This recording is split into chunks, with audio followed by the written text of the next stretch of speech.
मुंबईतल्या सूर्यास्ताबरोबर मुंबईकरांची पावलं घराकडे वळत असतानाच इथला एक रहिवासी मात्र खाद्याच्या शोधात बाहेर पडतो. हा रहिवासी आहे आपलाच ठिपकेदार मुंबईकर, अर्थात बिबट्या. मुंबईत अधिवास करणाऱ्या बिबट्यांच्या गणनेचा अहवाल नुकताच प्रसिद्ध झालाय. या माध्यमातून बोरिवलीच्या संजय गांधी राष्ट्रीय उद्यानात 54 बिबटे असल्याचं समोर आलंय.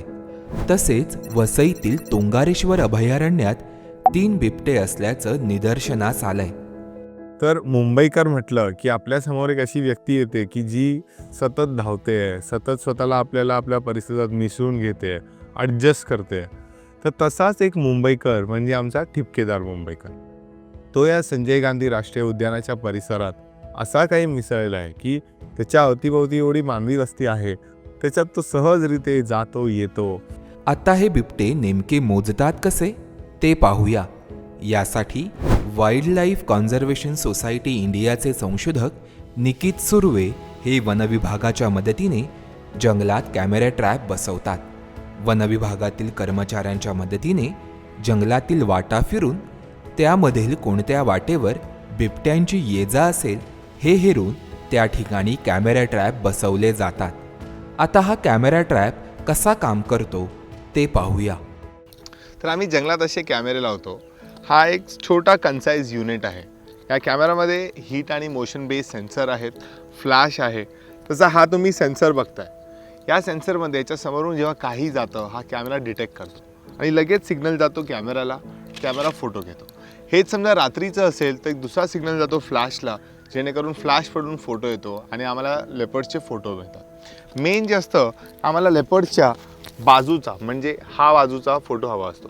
तर ही बाजू आणि ही म्हणजे डावी आणि उजवी बाजू बिबट्याची ही वेगळी असते.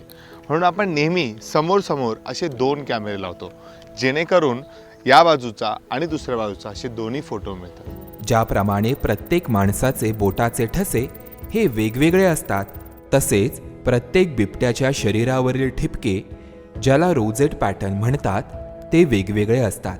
या रोजेट पॅटर्ननुसार एक बिबट्या दुसऱ्या बिबट्यापेक्षा वेगळा असल्याचं संशोधकांना समजतं.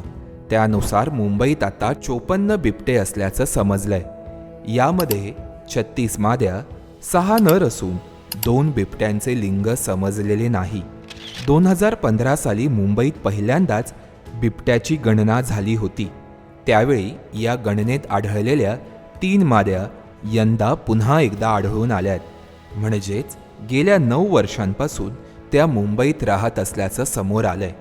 तुम्हाला आमचा हा व्हिडिओ कसा वाटला हे आम्हाला नक्की कळवा आणि वन्यजीव विषयक अशाच व्हिडिओंसाठी MHA MTBला नक्की फॉलो करा. धन्यवाद.